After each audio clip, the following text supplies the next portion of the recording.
And we are live here to chat about all of the TV that we watched in the last 2 weeks, and also kind of sort of the Marvel that we watched these last few weeks. I just got out of, in fact, watching the Marvels like literally moments ago. Carrie, I know you've seen it. Kate, you're excited to hear about it, I hope. And you're excited to tell us about the Buccaneers. And we've actually got a lot on our agenda, but how are you guys? How have you been this week? Doing well. Busy, but pretty good. Busy, but pretty good is great. So let's kick things off with news. And I know the last time we chatted, it was like a big news moment because like the strike was over, all that kind of stuff. But since then, I know we've got a few casting have started their promo. What's standing out to you? What news do we bring this week? I don't have any like big or fun announcements that get me excited to watch anything. I do know that the big trending conversation topic right now is that Sebastian Stan got cast to play Trump in I a know, I just movie. saw that on Twitter. I just, I don't know anything else about it, but I thought that was an interesting thing that now is going to spark a whole lot of conversation. I we're already going into like obviously an election year, which like we all want to die, right? Okay, great. On to that, even in our entertainment spaces, I have to hear this. I'm begging for mercy. Please end it all. What ad blocker do I need to never hear that name ever again?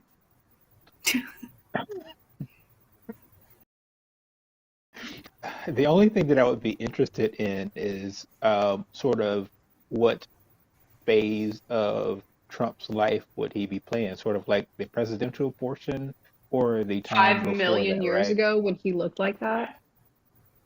Well, yeah, and that's the thought, right? So that aspect would be as terrible as anything else, but um, What was he deep doing breath back here. then? Just like, I don't know. I was just sleeping around and I spending think money on it's a lot of gold the stuff that toilets he or was some bullshit. doing that got him on to be a princess, but I don't.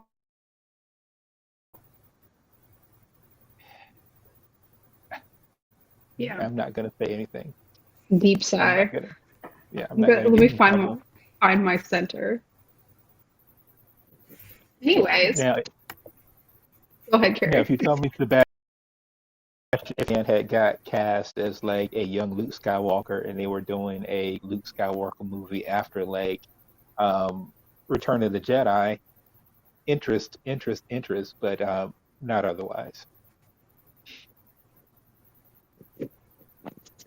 Well, the other bit of movie news that's been across our radars in the last, I guess, like 24 hours is that the Eras Tour movie is coming to streaming or for rental or whatever you want to call it in December. So that's great. Once again, carrying the entertainment industry on her back. Um, she also ended her Eras tour and went straight to Kansas City to hang out with Travis. So that's great. You've received your Taylor and Travis update of the week.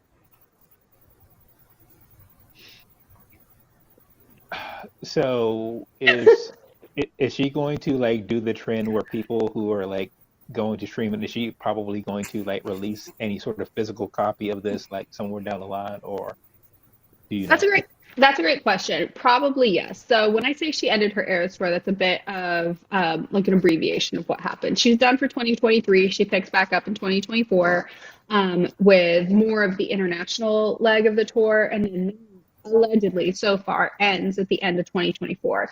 So the thought is most likely she's going to have it available to rent slash stream until the tour itself is actually over. When the tour wraps, it's probably going to be available in some kind of physical copy. If it's going to be available in a physical copy, it'll be after the tour. And it'll probably have like tour bloopers or behind the stage tour, all the typical stuff that you typically have on DVDs, but it would have to be after the tour. You've really asked There, the right person. I am an expert on these things and nothing else. there's certainly like one behind the scenes sort of aspect of that that I would love to like view, and that would be how she chose what songs she did, but and Yes. the ones that she Hmm. didn't, and how she made that cut. That would be Yes, good viewing.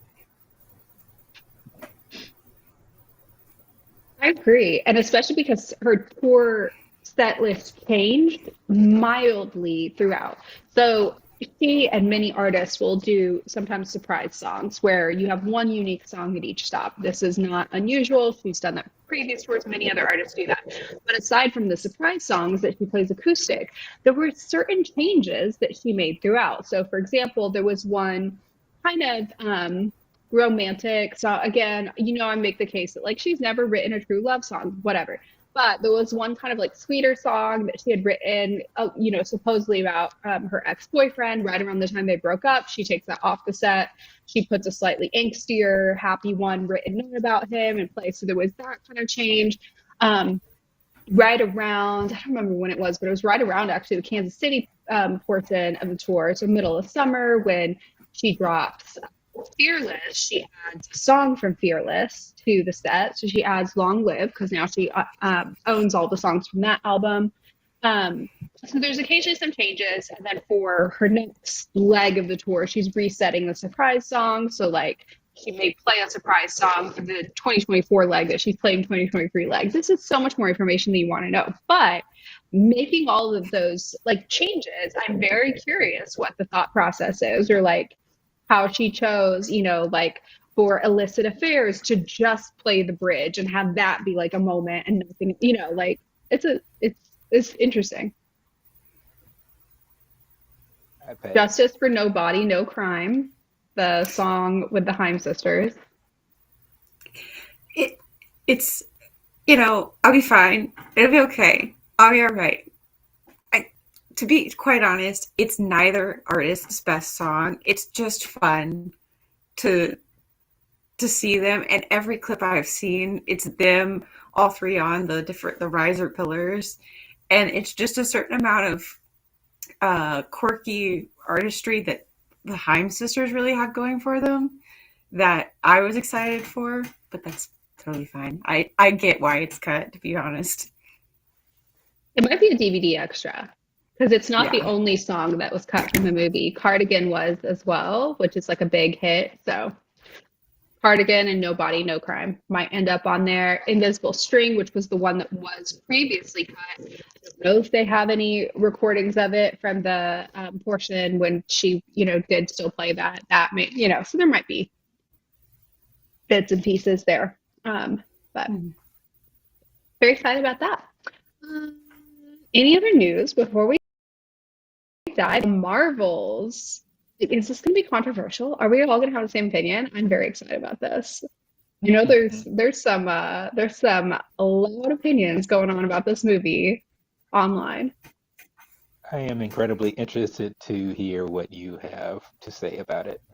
Well, let's just jump right in. So, I just got through watching it, but I knew the plot beforehand. So, I'm very like pro spoilers for myself. I look stuff up. It doesn't ruin it for me. Frankly, sometimes it helps me follow the movie more if I kind of know what's going to happen. So I didn't go into it blind, not necessarily knowing everything that was going to happen, but I wasn't necessarily clear going into it on things like tonality. When you talk about like the cat sequence or the sequence on the singing planet or that kind of thing, it's kind of hard to know, even if you have a play-by-play description going into it, what exactly is going to be the tone? How are they shifting tone? How are they, maintaining interest while also not feeling like you're an iPad kid, which often with like these kind of movies where things like change a lot, you kind of, and maybe this is just me because I'm old, you kind of feel like you're being treated like an iPad kid. Like I can't make, like I'm treated like my attention span can't last more than 7 minutes. And that can sometimes happen. And I think with Love, like the D&D movie is a good example of that. So I was curious to see if, based on, reading this in advance, kind of like the plot points, I was curious to see if that would occur here. I really felt like they didn't do that. They shifted the tone, and actually, this felt very similar, in my opinion, very similar to the tonality and pacing of the Guardians of the Galaxy. series. So I find it very interesting that a lot of the people criticizing this movie are also people who rated Guardians of the Galaxy very highly. Now, Guardians of the Galaxy is not my bread and butter. That is not usually what I love. So, by analogy, the Marvels, it's not necessarily up there for me the way Wonder Woman 1 was up there for me. Still really enjoyed it. It was still really entertaining. It was still very well done, well acted, great villains, great heroes, great, across the age spectrum within the team that can easily go wonky, and they balanced it really well. For it not being for me, I still liked it. Okay, passing the talking stick to Carrie. It's that direction. This direction. Um, it, I think there were a couple of things that sort of like um, played a role in probably the pacing for sure, and maybe the tonal shifts because this movie had sort of a lot to do. It was a sequel to WandaVision. It was a sequel to Miss Marvel. It was a sequel to the first Captain Marvel, as well as sort of the aftermath of Endgame. So it had a whole lot to do, and really only had like an hour and say 45 minutes to do it, which is freaking crazy That's because they don't. real very Yeah. short amount of time for the amount of plot that was covered here. Yeah, and sort of the reason that they're able to get away with that runtime is because again, you had WandaVision, you had Miss Marvel, so you have to assume that people who are coming to see this movie are coming to see that movie because they saw those properties, and so you don't need to spend like 20 minutes and dump or like here's where we are, and Right. so and so that certainly. Um, Another thing, it was interesting to me. One of the things that I appreciated about the pacing that probably some other people don't, right?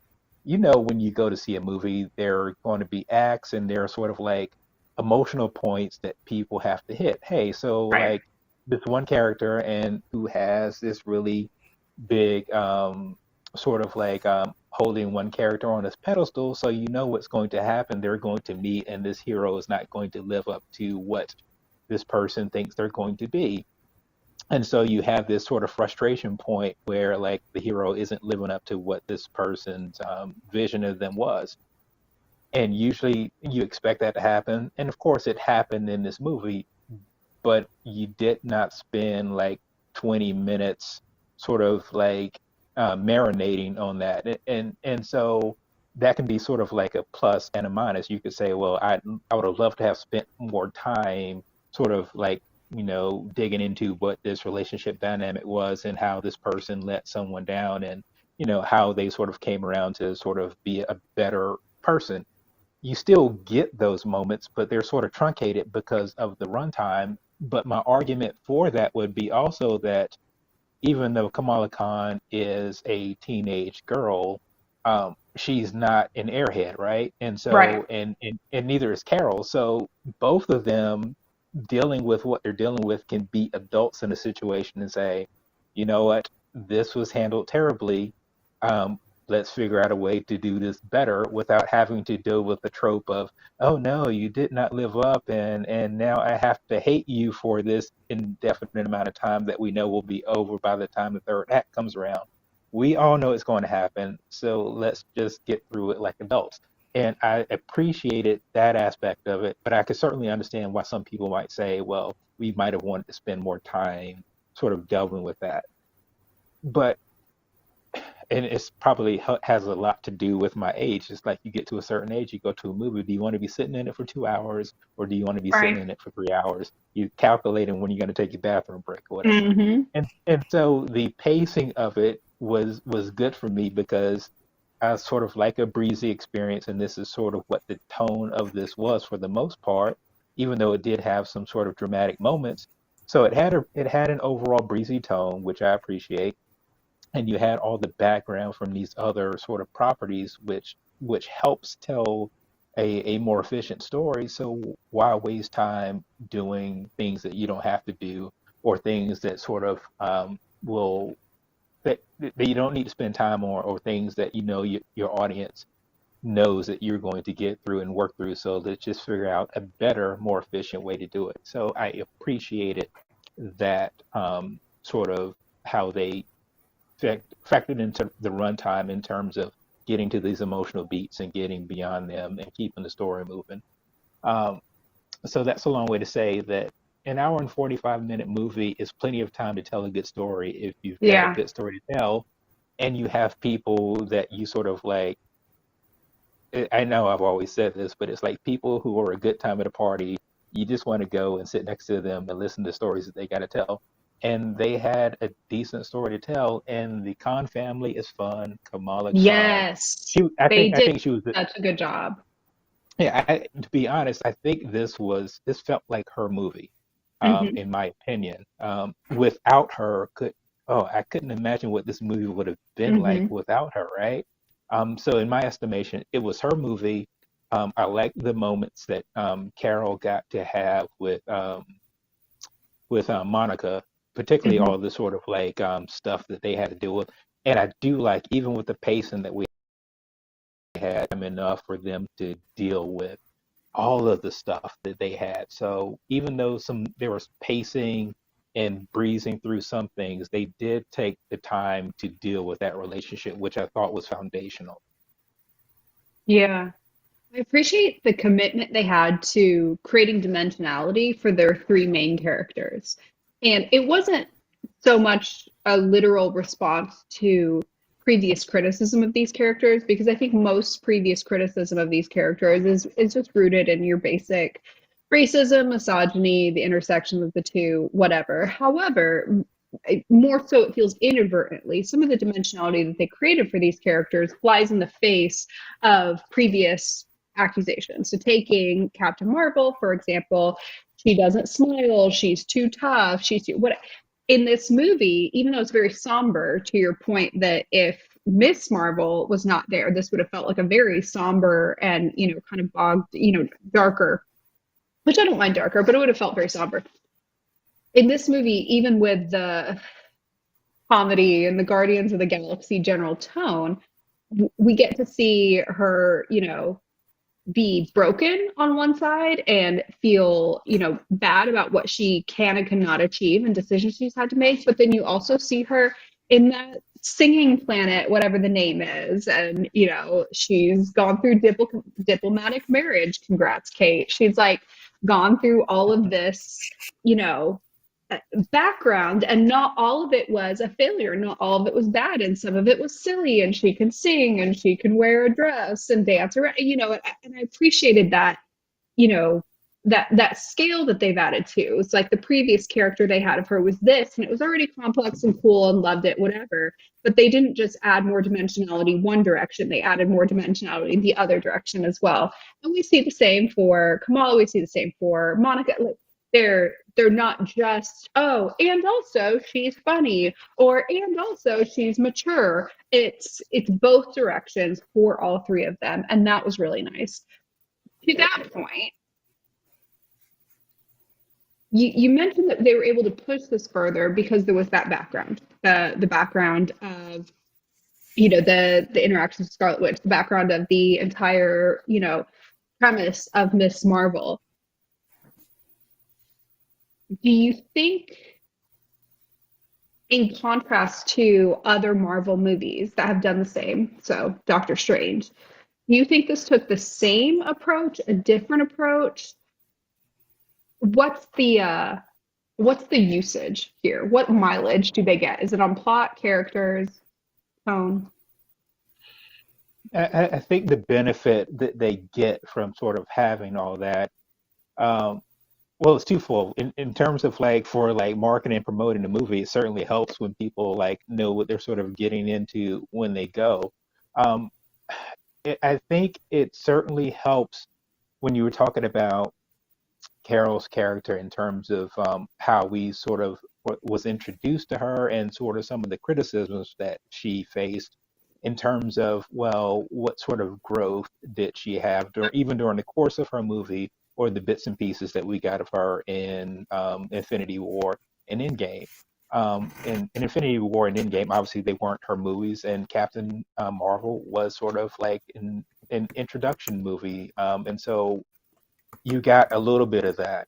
I think the benefit of having those things that had Marvel built in was that we got to spend a bit more time in terms of Carol's development and sort of getting a real sense of what it is that she has been doing up there in space, sort of by herself, trying to reconcile that she has these incredible, crazy powers, but she has had something incredibly significant taken from her in return, and that's like all the memories, all the things that sort of linked her to Earth, and it makes absolutely sense why she would not want to be on Earth because it's like a place that should be home, but it's not, right? Hmm. So I think it afforded more time to sort of delve into um, her character and sort of like the pains that she has to deal with and the struggles that she has to deal with without having to take time from, say, having to dedicate time to say, hey, this is Kamala Khan and this is like Monica Rambeau, and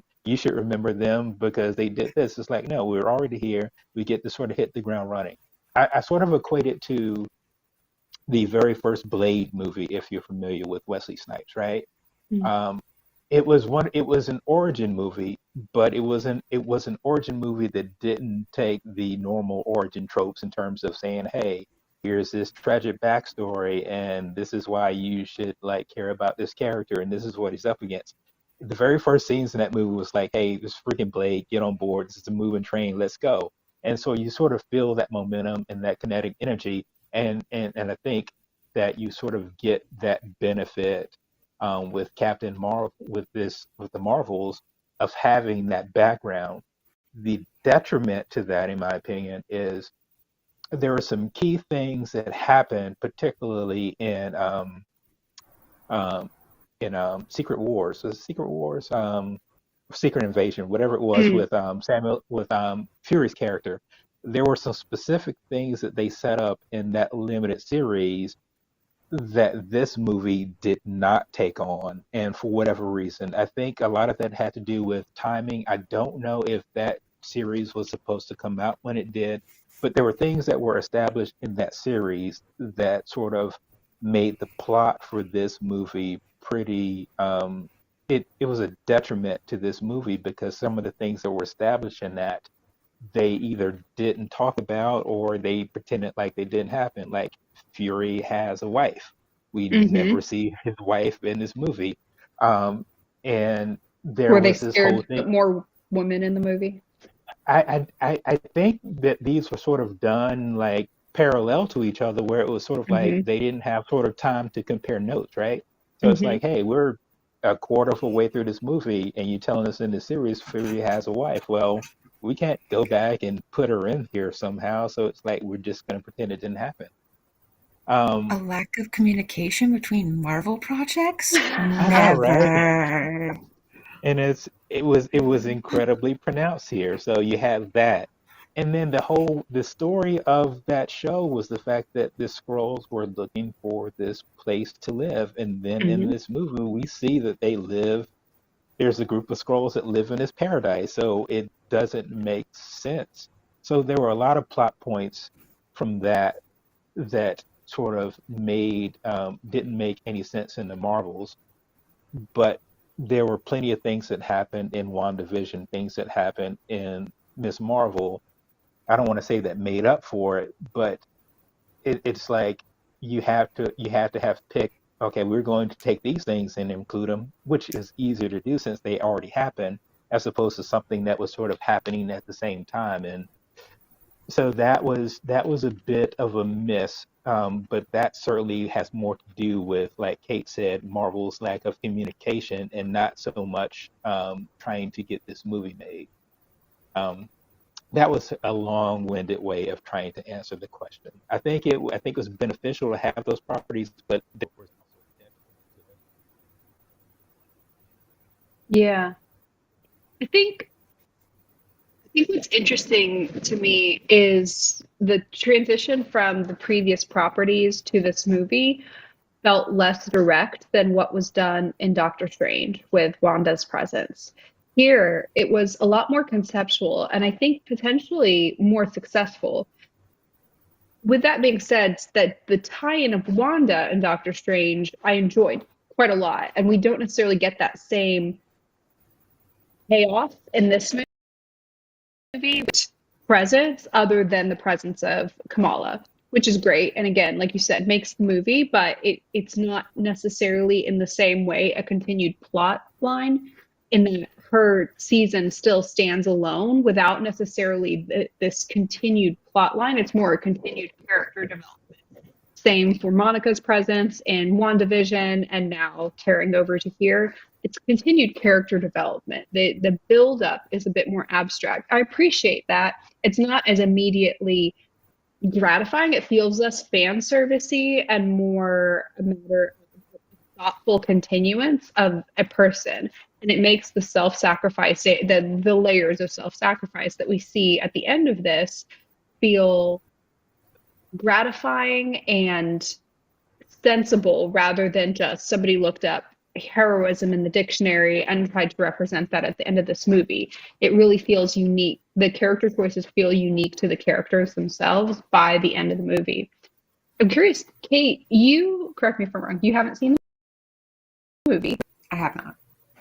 We're spoiling it and we're so sorry. But also, from this discussion, does it make you more likely or less likely? What do you think about this? It is a continuance of your property that you own, WandaVision. Yes.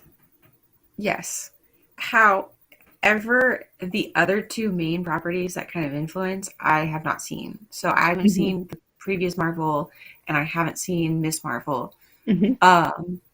I liked Monica. She is a character I am curious about, and I am excited with some of the news we did actually kind of forget to mention was there is kind of conversations about bringing Jack Schaefer, I believe her name was, who was associated with WandaVision. So if they bring her back, I'm excited. And honestly, the reason I haven't seen the movie yet is really I've just fallen so far behind in Marvel in general.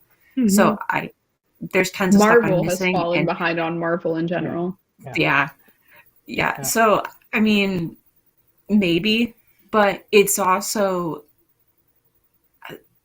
I mean, it didn't strike me as a movie that particularly called to me as an interesting thing that I would like. Other than Monica's character, I did enjoy her character. There was nothing specifically about what I was hearing that sounded interesting to me. And contrary to what every part of the Guardians of the Galaxy franchise should be something that I enjoy. I like 70s music. I like kind of dumb puns and humor, and it should be something I like. I like the morally gray buddy drama, but I kind of liked the first one. I hated the second one. Didn't watch the third one. So the fact that it has a similar tone to the Guardians of the Galaxy does not really do much to draw me in either. It's not a never for me for watching Miss Marvel. It's just I have no active interest in watching it right now.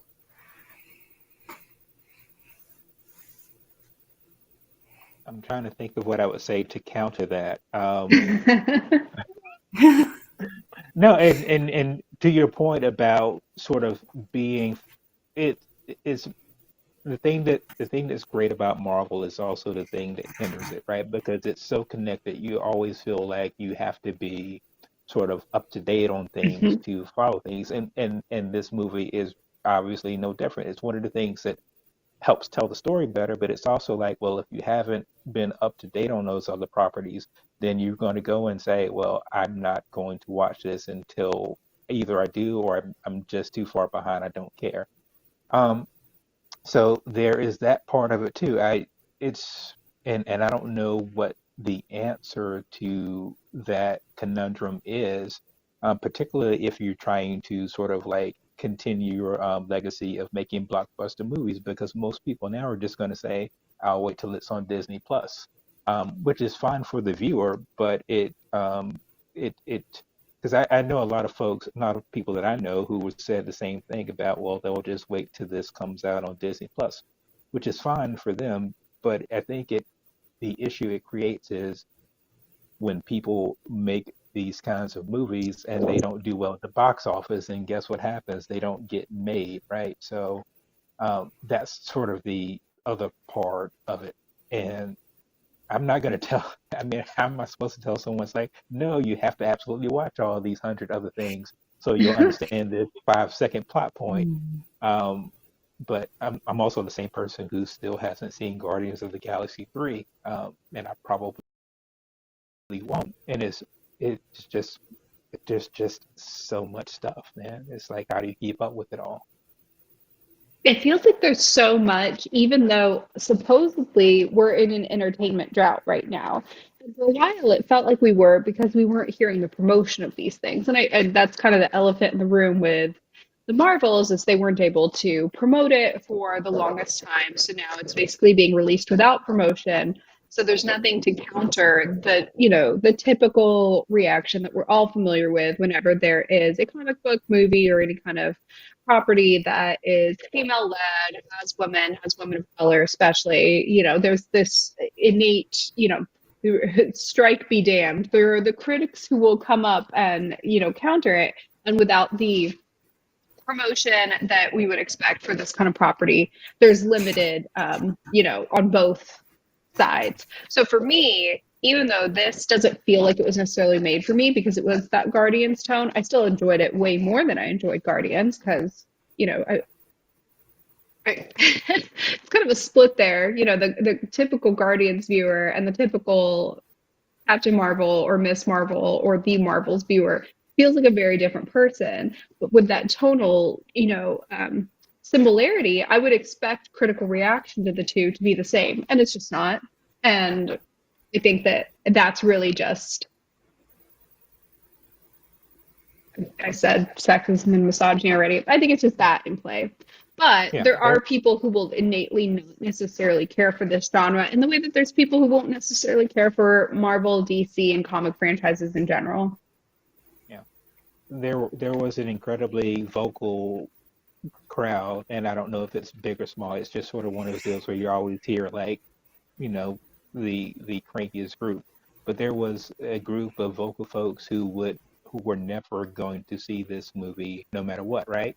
Hmm. Um, and to a great degree, you saw that same sort of sentiment at the end of the DCEU. It was Yeah. like Snyderverse fans who just weren't going to see something no matter what it was, if it didn't include him. And then you've got people now who weren't going to go see this movie no matter what because they feel a certain way about Brie Larson or whatever the case may be.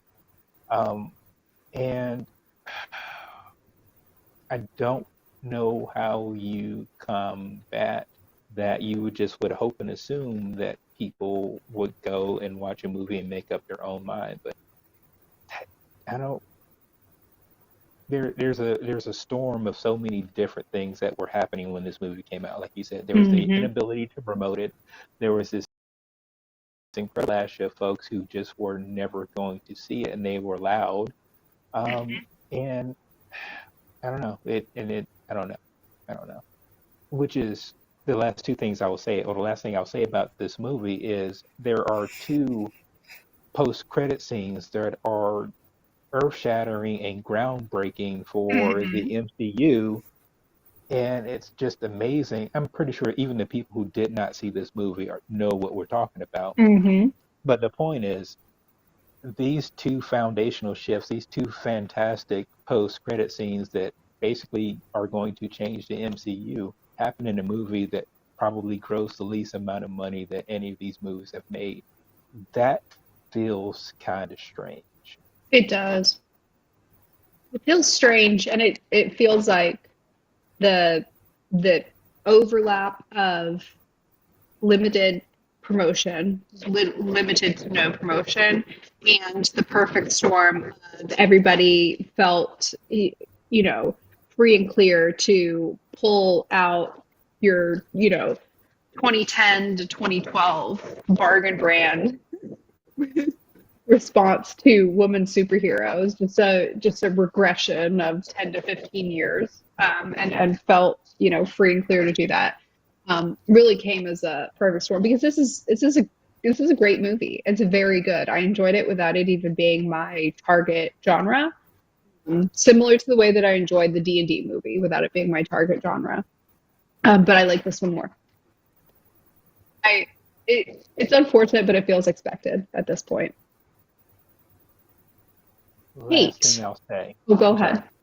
ahead. The last thing I'll say is that, and I know this won't happen, but I would love it if Marvel or whoever, when they decided to make movies, and I know this is going to sound condescending, right? But if you take a sort of niche approach to making movies or telling stories, if you figure out a way to tell a story that you want to tell without having to spend $500 million to make it, what I'm saying is, if you find a way to make a really good movie on a really efficient budget that doesn't have to be a blockbuster for it to be successful, if you could find ways to do that that aren't always sort of like, hey, we'll just stick that on Disney Plus. If you find a very good way or very good model to make smaller superhero movies that tell good stories that don't have to be mega blockbusters for them to be successful, I think you fig- you tell you I think you tell better stories that way.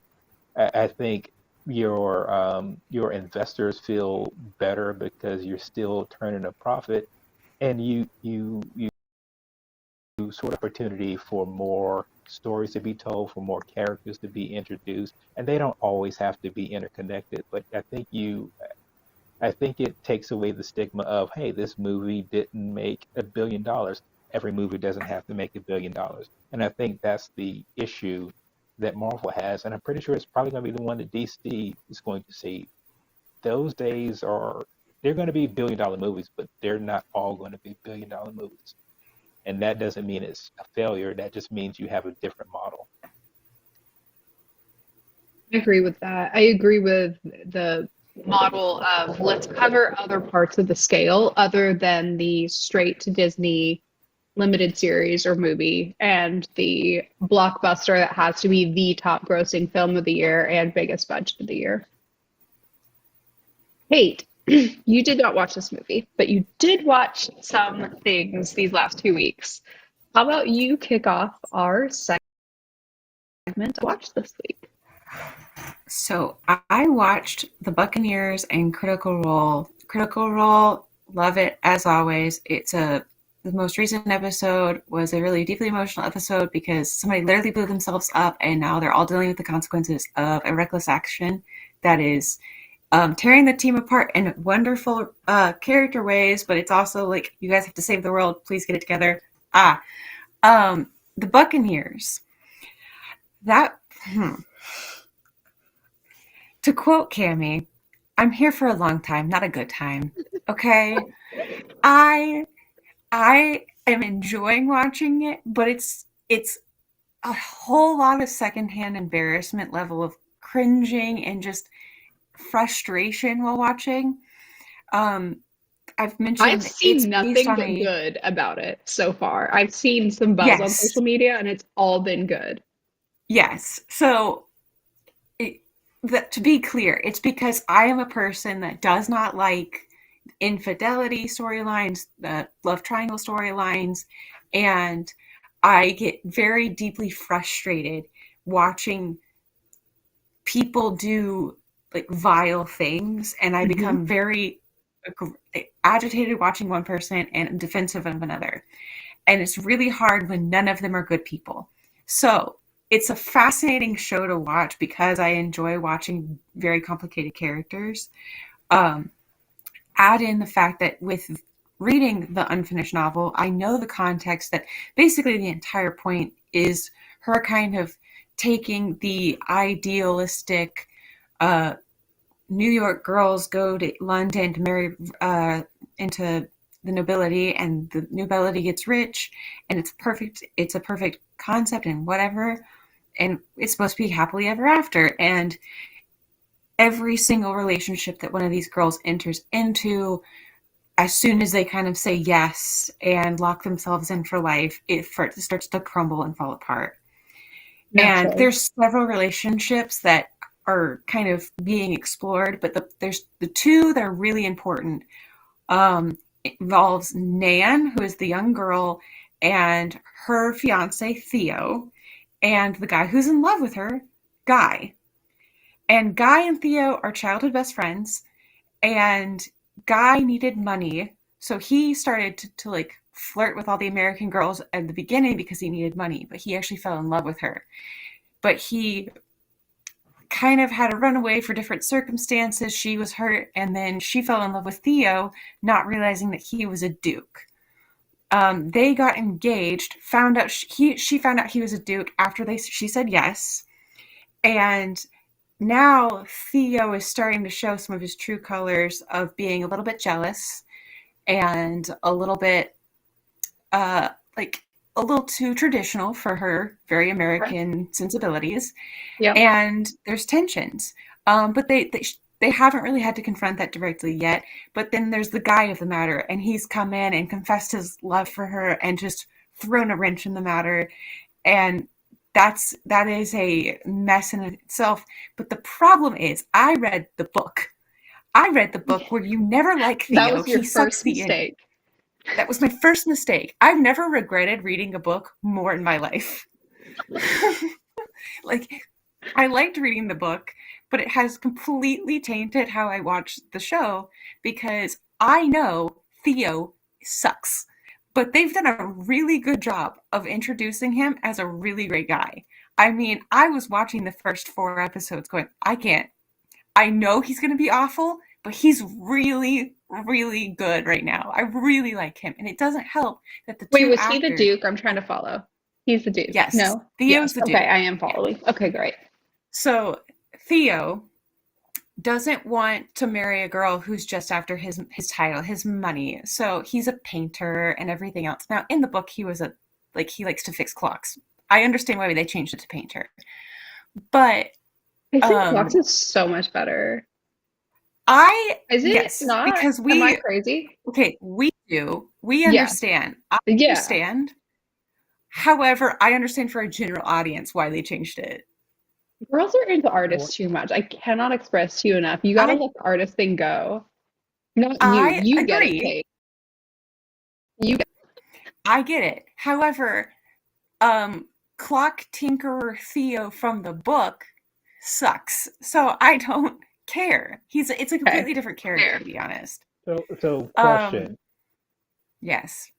In the book, does he like suck from the very beginning, or is there like a slow moving scale to his suckitude?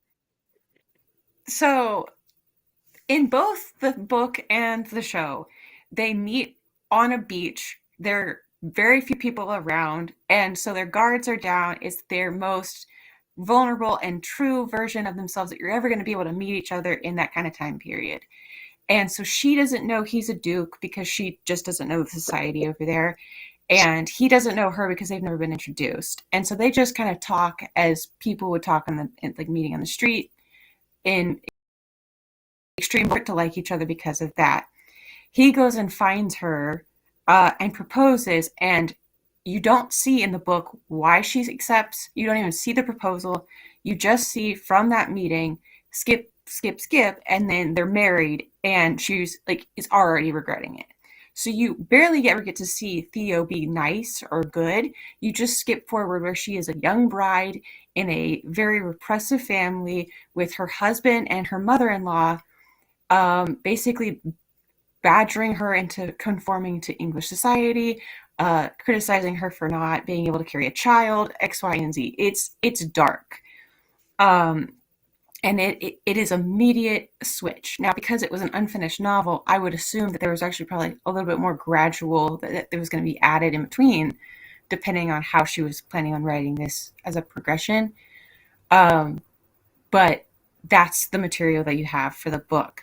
The show does a really great job of, if you are looking at the details, somebody that fixates too much on, I don't want her to fall in love with my title, and especially how he phrased it of like, I don't want a girl who knows what a duke is, which to me implies I want an ignorant girl. That there Kind of is like the some you level don't of know that. you're beautiful kind of energy. Yeah, yeah, yeah. Yes, yes.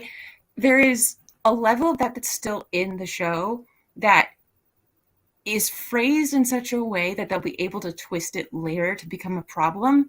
But because of the chemistry and everything else is so great about him, you really do kind of buy into it. And the great thing is, because very few people have read it, I've been watching like the fan reactions, the fan commentary, and people don't know who she's going to end up with. They don't know where this is going. And people are like, this is like Edward and Jacob level of division about who she should go for. And I I understand because I've been watching, and from what the show has given you, Theo all the way. But because I've read the book, I know where the switch is happening and where it's coming, and I don't. It's really sad, especially for his mother. His mother in the show is one of the best characters in the show. She's not there all the time, but she has very much the Dowager Countess from Downton Abbey. Very similar. Hmm. Very similar, just knowing old lady that's very sassy, can say whatever she wants because she is the old lady. And I love that. But I can see where it's headed for her as well. And it's going to become very repressive and belligerent and sad. And I think it's a fantastic show about how this happens and how, because they only would be dating for 3 to 6 months before they would be have such strict rules of how you could be interacting, you don't really get to know each other, and you don't really get to see all the bad sides of the person that you're going to be with, to see how they actually are. And then you're seeing how the society is stacked up against women in situations like that, where even though that they were the ones that brought the money, it's falling apart around them because there's the other 2 relationships that have already been married. So there's already 2 marriages that have happened in the show. And one of the marriages is her sister. And her sister marries this guy named James. I can't remember his actual title. It doesn't matter. I want to hit him in the face every time I see him. Because James pit Ginny and Lizzie, who were best friends, against each other as like a competition to see who would get the man. And that's already a decision. And before he basically chose, he did some sexual, it would be considered sexual assault. A non-violent sexual assault scene happens against Lizzie, and then he picks Jenny. And he marries Jenny, and then every time you see Lizzie, you can see her pain and the shame that she feels for being around him. And Lizzie has a really great arc where she's coming to terms with that and actually starting to go, it's not my shame I should be feeling, it's his. But it is continually showing even though they came in with the money, they don't have the power, and that they really need to be careful of the decisions they make about who they surrender their power to. And Is it true that it's a sad there's truth. 2 more episodes?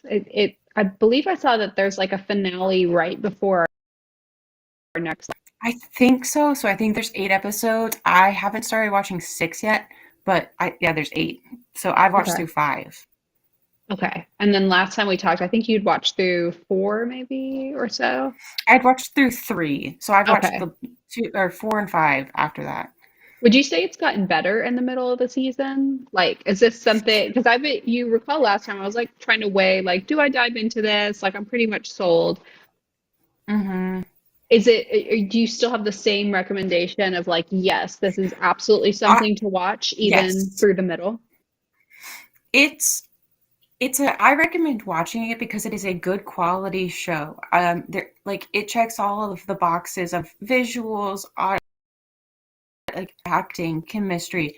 There are times where the accents will throw me because British actors are doing American accents and vice versa, but it's really well done. I think they've actually done a really great job of adapting the source material, but it's also not like it does kind of feel like recommending a Colleen Hoover book as a romance. That's not what it is. Like, it's a really great That's a good show, but analogy. if you go into it thinking that this is going to be a really shippable show, you're in for a not fun ride. Kind of similar to Bridgerton. There's actually a lot of like not shippable ships in Bridgerton as Yes. well. And I don't want to belabor this because we only have a couple more minutes, and I do want to get to the crown, Mhm. which is in our title, because I want to pick both your brains. But Kate, I know you and I have a history with the crown at this point. Um, Mhm. but based on what you're saying, I'm keeping Buccaneers on my to watch list and hopefully may even marathon it before our next live. However, for tonight, The Crown, also fiction. It has dissolved into straight up pro monarchy propaganda at this point. It's fiction.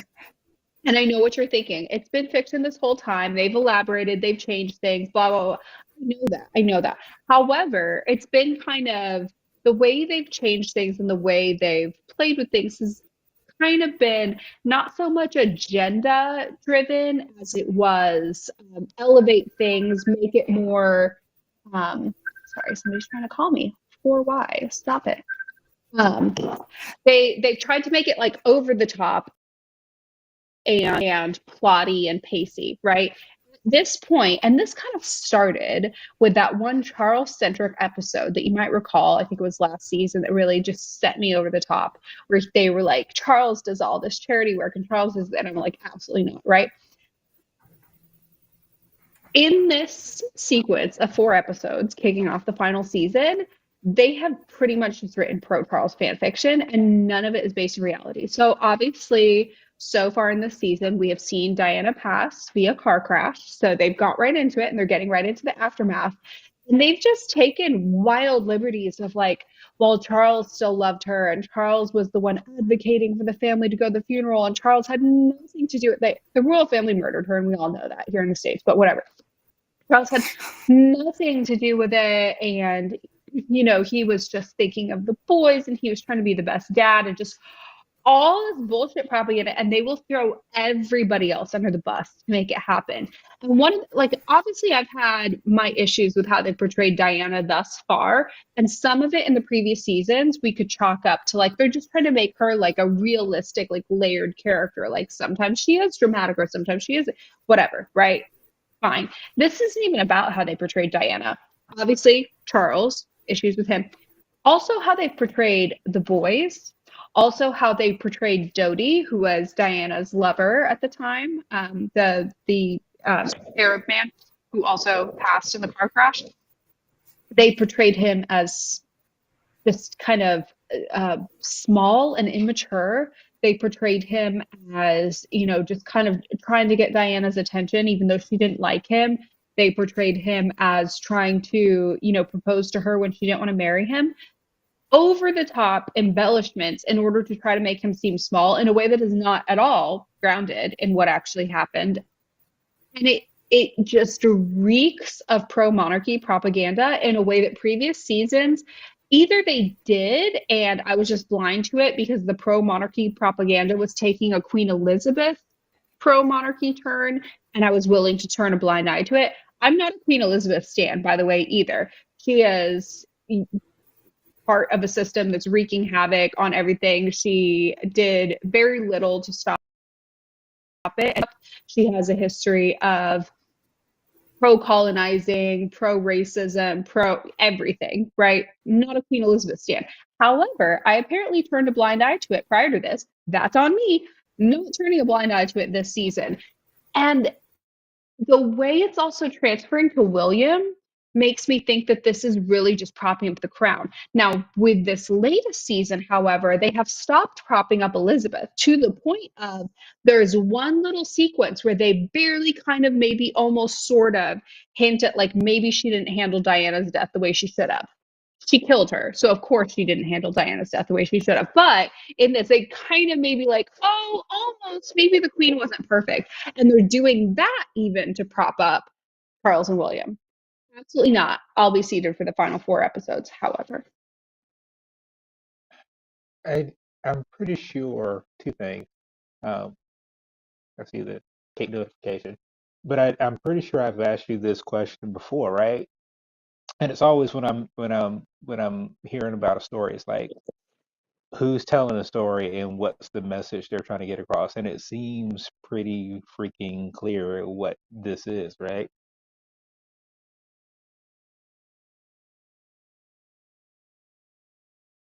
So your question is who's telling this and what are they trying to get across? Sorry. Yeah, it's like, yeah, yeah. Yeah. In this instance, I think the answer to who's telling the story is, I guess, probably mostly British people who are pro monarchy. I believe it's Peter Gordon or something like that. Gillian Anderson's husband, randomly, I think is the like, writing and directing this. It's probably pro monarchy people. As to what they're trying to get across, it is extremely pro monarchy and specifically pro future of the monarchy, so pro Charles and pro William, to the end of not telling what actually happened. And this show does not make any pretense that they're telling you exactly what actually happened. This is not a documentary. This is not like an autobiographical tale, but the pro monarchy spin in sort of like humanizing and like we kind of care about Elizabeth early on, whatever, has now taken the shape of like to the point of even putting Elizabeth down and also every other quote unquote side in the story. They're willing to do anything in order to prop up Charles and William. And I hate it. I hate it. But that's obviously what they're trying to get across. And it's not working for me. But I'll continue watching because it's almost over. And the monarchy's Yeah, it almost sounds over like too, hopefully. Cheers. yeah, it sounds like you're hate watching, which No, can be fun. literally. Yeah. I'll get caught up on it probably hopefully by the next time we talk. And I will probably have maybe not the exact same, but probably very similar takes. I hope you do, but also if you have different takes, this is a safe space as well. You Mhm. may not just have the immediate lens of like anything positive towards Charles and William is a gigantic no. You might have a more nuanced take. Now, I watched a bunch of reality television this week, but I'm going to highlight Special Forces because my woman of the week is from Special Forces, Erin. Special Forces, I'm pairing with The Crown because both of them are propaganda.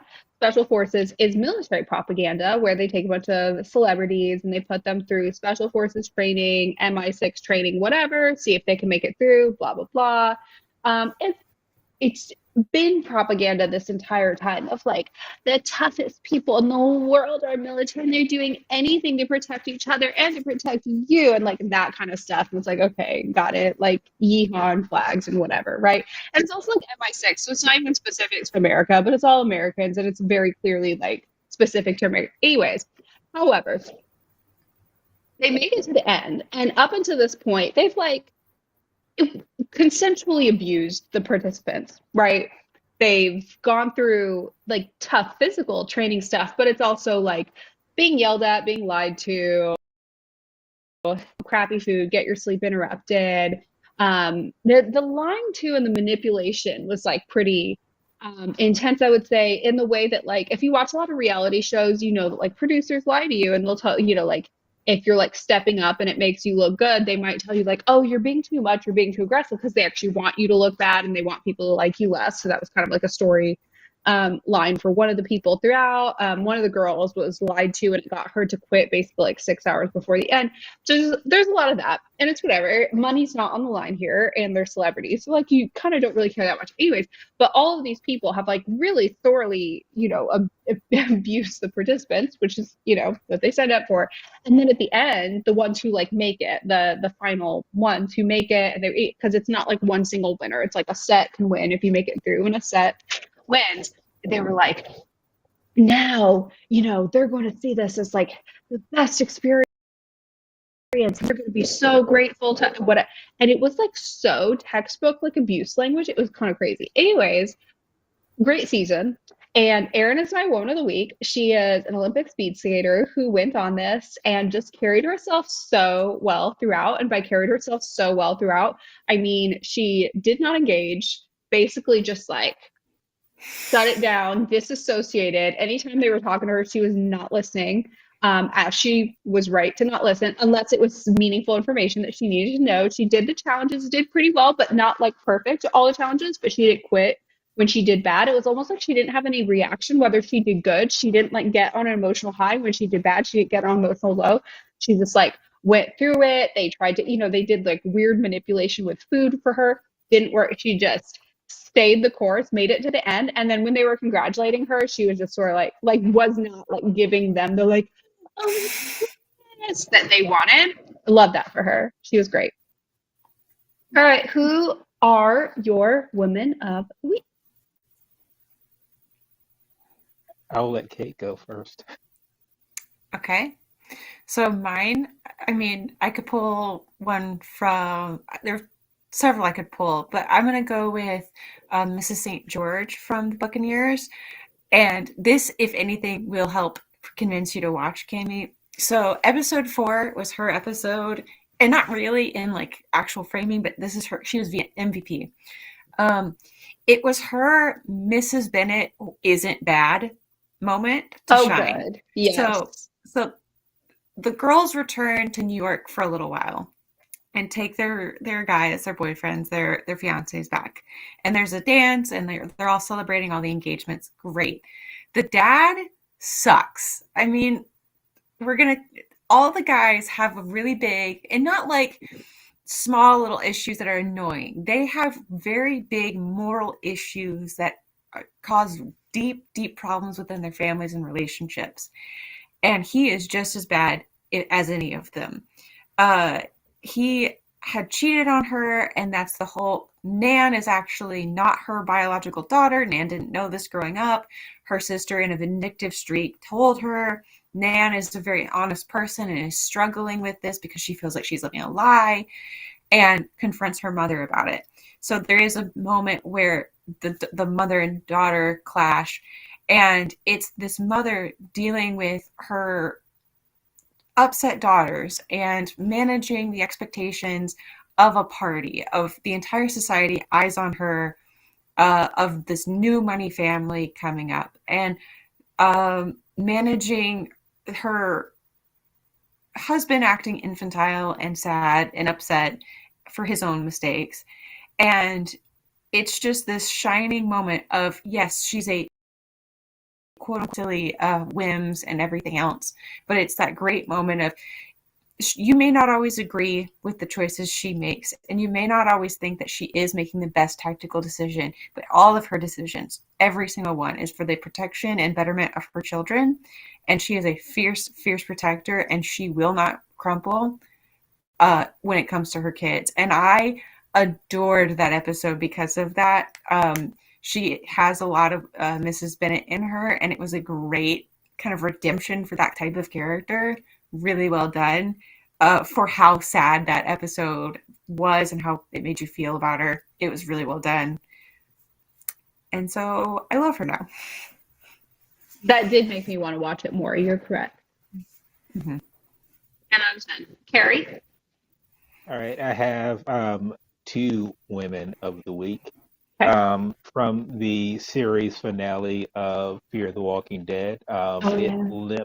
It limped to the finish line. It's one of those shows that you love from the beginning, and then you invest so much time into it that you sort of have to see how it ends, even when sometimes it doesn't make any sense. So the two characters, Madison and Clauder. Spoiler alert if you're the Walking Dead fan and haven't watched the series finale, I don't know why you wouldn't have. But Alicia, her daughter in this series finale, basically they both at varying times and obviously early on in the very beginning were sort of the emotional heartbeat and the real badasses of the show. And at first it was Madison the mother, and then obviously when we assumed, everyone did, that she had died, her daughter took on that mantle and she wore it well. She was both a real badass, but also had this emotional core about wanting to do things and help things and make for a better world. Until I think the actress realized that this show wasn't doing her character any favors with the writing and said, "I'm out of here." Um, but whatever for whatever reason she decided to like come back for the series finale. Certainly for the fans, I'm pretty sure not so much for the writers who sort of didn't do great things with her towards the end. But she came back. She and her mom got their happy ending because they were reunited. And you know how all these Fear the Walking Dead shows end, they never really do. So they left doors open for a multitude of characters to have spin-off opportunities, including these two. Um, I don't know if I would be eager and keen to watch it, but to know that there's a possibility that these two characters are kicking on in the Fear the Walking Dead universe does bring me some joy. So those are my two women of the week, Madison and Alicia Clark. The two people that I absolutely want by my side in a damn zombie apocalypse because they would absolutely take care of you, and God, I would fear for anyone who's crossed their path.